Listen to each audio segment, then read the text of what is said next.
conosco até hoje e vai fazer muito mais, porque Ele vai continuar nos dando força, né? Para a gente aguentar tanta maldade, tanta dor, calamidade, desastres que a gente vai ver cada vez mais presente no nosso mundo, né? E no contexto do tempo do fim, nesta noite vamos refletir um milagre realizado na vida de uma mãe estrangeira que foi rejeitada pelos judeus e escolhido por Jesus.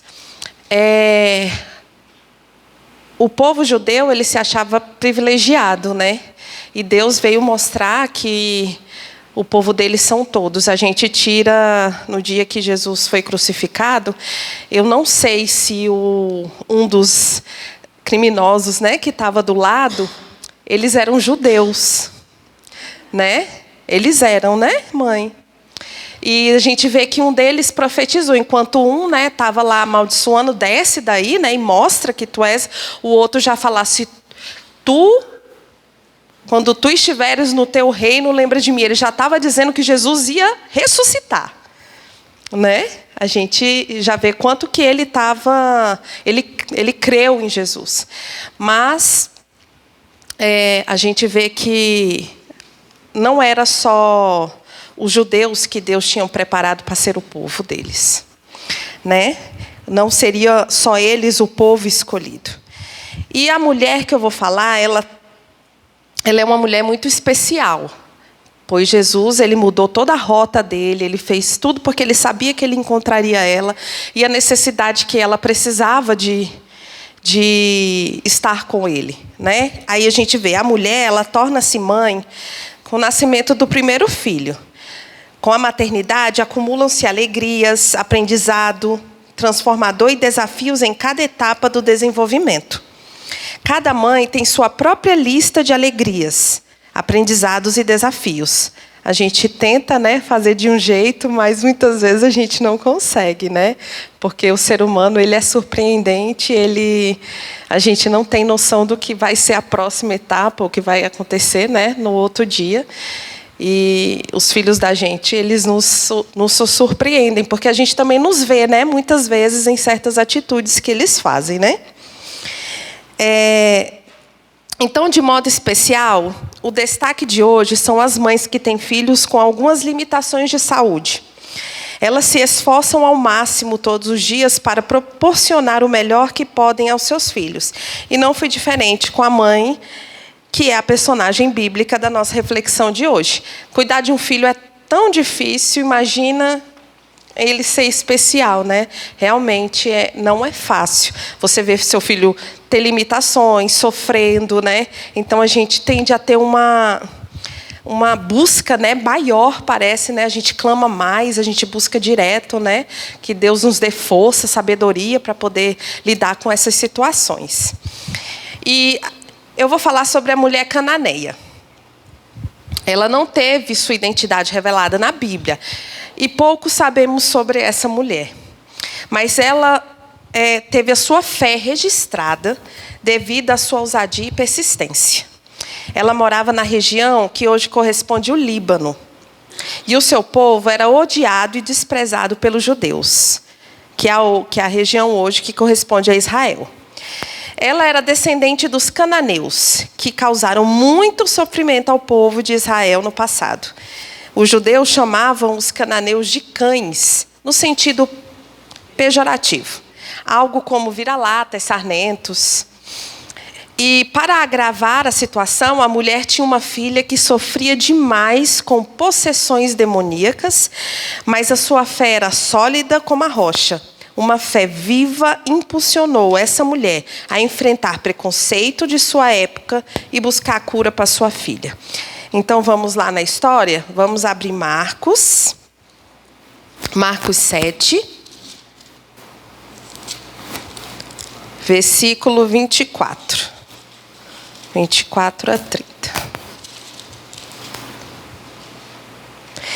Levantou-se, partiu dali para as terras de Tiro e Sidom. Tendo entrado numa casa, queria que ninguém o soubesse. No entanto, não pôde ocultar-se. Porque uma mulher cuja filhinha estava possessa do espírito imundo, tendo ouvido a respeito dele, veio e prostrou-se-lhe aos pés. Esta mulher era grega, de origem ciro-fenícia, e rogava-lhe que expelisse de sua filha os demônios. Mas Jesus lhe disse: deixa primeiro que se fartem os filhos, porque não é bom tomar o pão dos filhos e lançá-los aos cachorrinhos. Ela, porém, lhe respondeu: sim, Senhor, mas os cachorrinhos debaixo da mesa comem das migalhas das crianças. Então lhes disse: por causa desta palavra, podes ir. O demônio já saiu de tua filha. Voltando ela para casa, achou a menina sobre a cama, pois o demônio a deixara. Olha a fé que ela teve. Ela não desistiu, ela não se contentou em ouvir, não é agora, não. Ela continuou insistindo, buscando, procurando o Senhor, por favor, suplicando ali, clamando ao Senhor o tempo inteiro, até que ele falou: vá, que a sua filha está curada, né? A mulher soube que Jesus por meio dos judeus. Então a fama de Jesus por essa informação, né, já deveria estar correndo já, né, por todas as redondezas. Então ela viu ali que ela já era uma mulher de fé, que nós vimos. Então ela viu ali a oportunidade de Jesus salvar a sua filha. E, consequentemente, a ela, né? Porque um milagre desse, ela já creu em Jesus. Entregou ali a sua vida a Jesus, né? E ela era um testemunho, né? Deve ter passado a ser um testemunho de Jesus por onde ela andava, né? Então, o amor materno a encorajou a buscá-lo. Cristo, ele já sabia da situação dessa mulher e direcionou sua rota para encontrá-la e quebrar barreiras construídas pelo preconceito e orgulho judaico. Então, a crise e o desespero dessa mulher pode ser estendido pelos relatos de Mateus, que a gente também tem, e Marcos, que foi o que a gente leu, ao informar que a sua única filha estava endemoniada e sofria demais. Pensa o desespero dessa mulher de ver a sua filha sofrendo. A gente tira por nós que somos mães, né, de ver os nossos filhos sofrendo. E quando a gente também tem amor pelo nosso próximo, a gente também sofre muito de ver ele sofrendo. Da gente saber a verdade, a gente saber que a única forma dele aliviar aquela dor é entregando a vida a Jesus, e a pessoa não querer e continuar no sofrimento. Isso faz a gente sofrer. Aí eu fico imaginando como Jesus sofre. Se nós somos pecadores, sofremos, né? Imagine ele, quando o fato de continuar sendo rejeitado por muitos, né? Porque ele veio a esse mundo, ele foi rejeitado pelos seus, e está lá no santuário, intercedendo por nós, e continua sendo rejeitado. Porque muitas pessoas não querem saber de Cristo. É muito ruim ver as pessoas negarem assim. Ao longo da vida, teremos experiências desagradáveis com doenças. A gente tira mais uma nova, né? Esse agora que apareceu. Né? Muitas pessoas com feridas, né, na pele.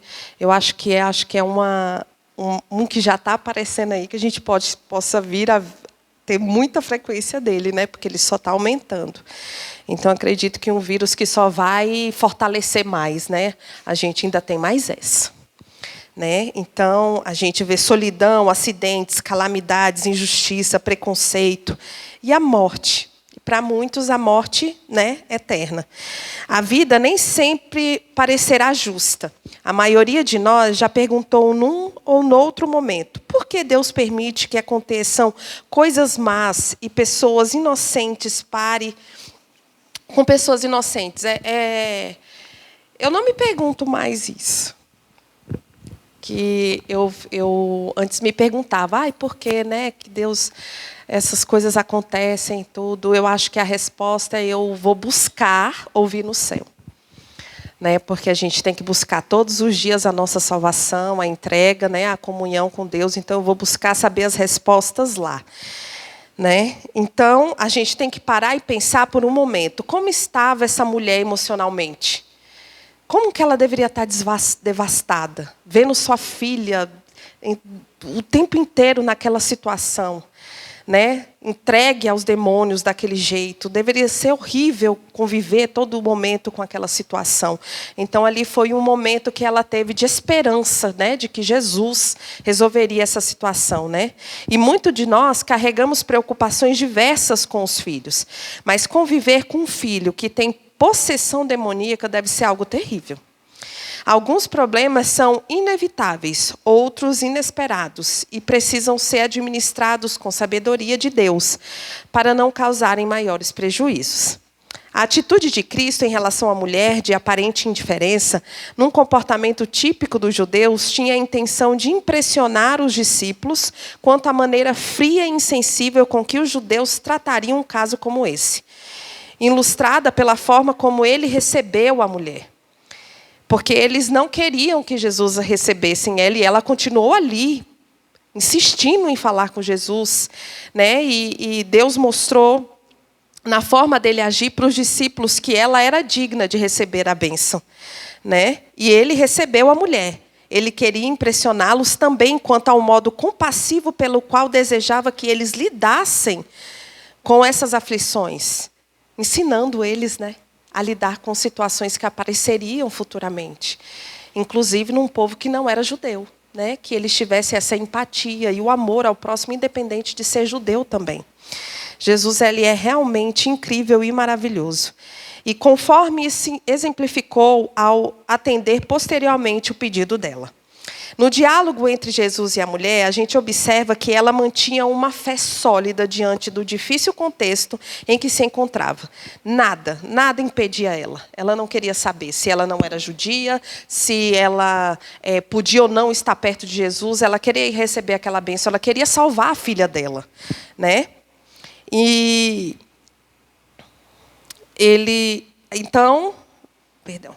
E ela insistia em apresentar a sua necessidade em crescente ardor, porque percebeu a compaixão que Cristo não conseguia esconder. E essa mulher, ela não tinha preconceitos e imediatamente aceitou Jesus como seu redentor. Ela viu em Jesus a única salvação para a libertação da sua filha, para a vida dela. E o clamor da mulher ela incomodou os discípulos, e eles pediram a Cristo que a despedisse. E Jesus lhe respondeu: eu não fui enviado senão as ovelhas perdidas da casa de Israel? E apesar de estar em terra estrangeira, Jesus enfatizou qual era a sua missão. Veio para o que era seu, e os seus não o receberam. O povo do Messias o rejeitou, mas a mulher cananeia aproximou-se de Jesus e o adorou, dizendo: Senhor, socorre-me. E mostra que quando a gente busca Jesus, ele nos ouve. Ele nos vem ao nosso auxílio. Ele corre para nos atender. A adoração da mulher aparentemente não surtiu efeito, porque Jesus respondeu: deixe primeiro que os filhos se fartem, porque não é correto pegar o pão dos filhos e jogá-lo aos cachorrinhos. Jesus estava enfatizando que a sua missão estava vinculada à casa de Israel. E atender ao pedido da mulher seria comparável ao ato de um pai de família que tira o pão dos filhos e dá aos cachorrinhos. A mulher ela continuou audaciosamente desafiando uma ideologia de favoritismo aos judeus. Ela não aceitou que só eles poderiam receber as bênçãos do Messias. Ela também queria fazer parte das bênçãos que Jesus trazia para o povo. E ela reclamou seu lugar no plano de Deus. Não permitiu que nada o extraviasse do seu objetivo. Ela afastou os discípulos, ignorou o silêncio de Jesus e sua observação sobre ter sido enviado apenas ao povo de Israel. Ela simplesmente se recusou a deixar que as circunstâncias a desviassem do seu propósito, que era salvar sua filha. Qual o propósito que Jesus tinha vindo? Eu acho que ele viu ali o propósito dela, o dele. Ele veio para salvar os seus filhos e ela estava ali buscando em Jesus a salvação para sua filha também. A resposta da mulher cananeia é surpreendente, pois ela não se fez de vítima ao ser comparada a cães. E respondeu ao Senhor: os cachorrinhos debaixo da mesa comem das migalhas das crianças.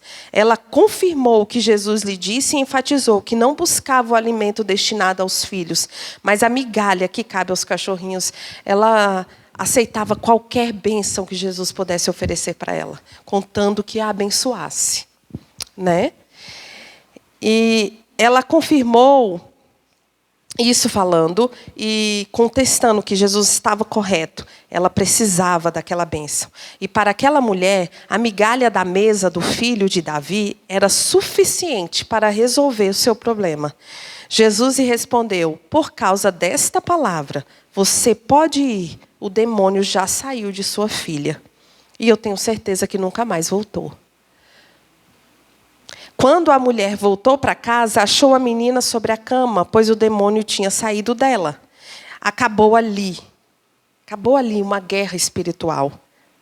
Por causa da intervenção de Deus e da insistência de uma mãe perseverante e resiliente, que não perdeu o foco em nenhum momento da bênção que fora buscar. E não voltou. A guerra ali, ó, Deus fala, acabou ali a guerra espiritual, porque ela passou a servir a Jesus. E se nós temos lutas com doenças, temos problemas com nossos filhos, não podemos desanimar. O Senhor, Ele está conosco. E se enfrentamos alguma discriminação, perseguição ou preconceito de alguma forma, saiba que o Senhor é quem nos abençoa, que Ele nos dá a paz e concede oportunidades. Tudo que está entre o céu e a terra ainda está sob o comando de Cristo, de Deus. A gente sabe que isso vai deixar de acontecer não para nós, para aqueles que não querem saber de Cristo. Mas o Senhor vai estar sempre guardando e cuidando de nós. E quando passarmos pelas águas, Ele diz: estarei com você. Quando passar pelos rios, Ele também. Eles não se submergirão. E quando passar pelo fogo, você não se queimará. As chamas não nos atingirá. Porque eu sou o Senhor, o seu Deus, o Santo de Israel, o seu Salvador. Assim como Jacó lutou, né, com Jesus, ela buscou incessantemente a bênção de Deus, nós também lutamos, buscamos, oramos e pedimos. E temos que pedir sem cessar. A gente fica assim: eu só tenho que agradecer, só agradecer. Sim, temos que agradecer, mas também temos que pedir. Não temos que ter vergonha de pedir a Deus para nos ajudar, para nos fortalecer, para nos dar a bênção que estamos buscando. Ele quer que a gente peça mesmo. Porque quando a gente está pedindo para Deus, para Jesus, alguma coisa, a gente está mostrando que só Ele pode nos dar. Que Ele é o nosso Deus, Ele é o Senhor da nossa vida e que só Ele pode atender o nosso pedido. Então não temos que ter vergonha e ficar: eu só peço, só peça. A gente também agradece, a gente nos conhece, mas a gente também não pode ter vergonha de pedir o tempo inteiro para Ele. Pedir para a gente não mentir, pedir para a gente não falar mal de alguém, pedir para Ele nos abençoar. E a gente temos que pedir o tempo inteiro para Ele. Porque assim a gente se coloca nas mãos dEle a todo momento. Né? O Senhor, Ele abençoa, Ele cura, Ele atende a todos que vão a Ele. Perseveremos em oração e fé viva, ativa. Estejamos atentos para que não haja nenhum tipo de discriminação no nosso lar, trabalho ou igreja. E que de nossos lábios não saia nenhuma expressão de desprezo ou discriminação. Que possamos pedir isso também, né? E que a convicção de receber a bênção de Deus seja tão real em nossa vida como foi para a mulher cananeia. Temos agora a oportunidade de nos colocar em humildade diante do nosso Salvador, apresentando a Ele nossas dificuldades em relação ao que foi estudado nesta noite. Essa é a reflexão que eu trouxe para nós, e que Deus possa nos abençoar, nos fortalecer, e que Jesus possa nos dar força para continuarmos nos preparando, né, para estarmos com Ele na eternidade. Eu vou pedir para a gente cantar o hino 241.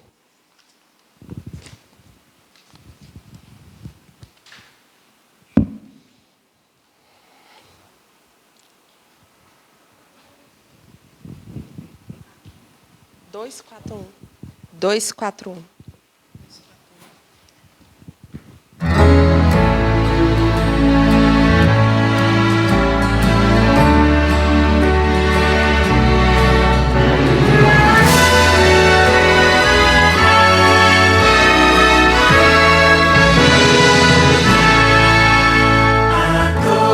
Semelhante meu, contarei que Deus é amor. O mundo desconhece o bem e Jesus o Redentor. Falarei de Deus e do seu amor. Para o mundo mostrarei Jesus com maior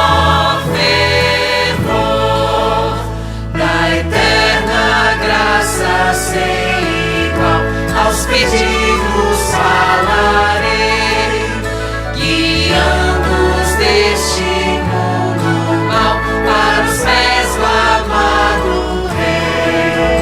Falarei de Deus e do seu amor, para o mundo mostrarei Jesus com maior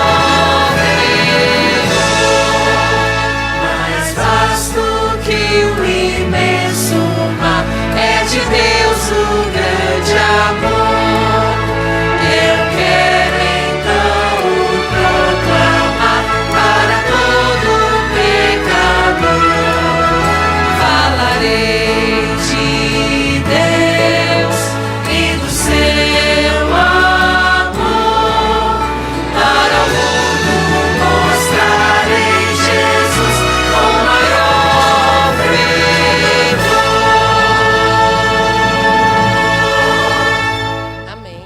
Oremos. Santo, santo, querido Deus, amado Pai, obrigada por esta mensagem. Obrigada por nos mostrar que o Senhor nos ouve, nos atende e que, se for de acordo com a tua vontade, o Senhor corre ao nosso auxílio.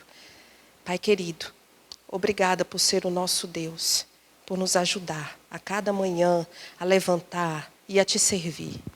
Pai querido, derrama o teu Santo Espírito sobre cada um de nós aqui.